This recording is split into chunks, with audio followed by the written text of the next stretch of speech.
ವಸಂತ గారు. ಸರ್ ನಮಸ್ತೆ. ಸರ್ ನನ್ನ ಹೆಸರು ವಸಂತ. ಬೆಂಗಳೂರು ಸರ್ ನಾನು. ಗೀತಾಲಕ್ಷ್ಮಿ ಮ್ಯಾಮ್ ಕ್ಲಾಸ್ ಜಾಯಿನ್ ಮಾಡ್ಸಿದ್ದು.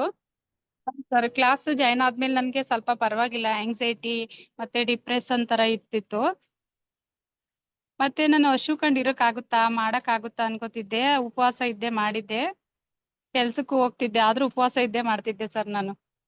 ಅದೇ ಸರ್ ನಾನು ಹಸು ಕಂಡು ಇರ್ತಿರ್ಲಿಲ್ಲ, ಯಾವಾಗ್ಲೂವೆ ಹೆಂಗಿರೋದು ಅಂತ ಅನ್ಕೋತಿದ್ದೆ. ಆರಾಮಾಗಿದ್ದೆ ಸರ್, ಏನು ಅನಿಸ್ಲಿಲ್ಲ. ಓಕೆ. ಹ್ಮ್ ಸರ್ ಆದ್ರೂ ನನ್ಗೆ ಇನ್ನೊಂದ್ ಸ್ವಲ್ಪ ಟೆನ್ಷನ್, ಭಯ ಈ ತರ ಸ್ವಲ್ಪ ಇದೆ ಸರ್. ಸರ್ 1.5 ವೇಟ್ ಲಾಸ್ ಆಗಿದ್ದೀನಿ. 1.5 kg. ನಿದ್ದೆ ಎಲ್ಲ ಬರುತ್ತೆ, ಸ್ವಲ್ಪ ಇದು ಕಡಿಮೆ ಆಗಿದೆ. ಮತ್ತೆ ಆರಾಮಾಗಿ ನಿದ್ದೆ ಎಲ್ಲ ಬರುತ್ತೆ, ಮತ್ತೆ ಆರಾಮಾಗಿ ಕೆಲಸ ಎಲ್ಲ ಮಾಡ್ತೀನಿ, ಮತ್ತೆ ಬ್ಯಾಕ್ ಪೈನ್ ಸ್ವಲ್ಪ ಕಡಿಮೆ ಆಗಿದೆ. Thank you Guruji. Yes, ma'am. Okay. Thank you so much.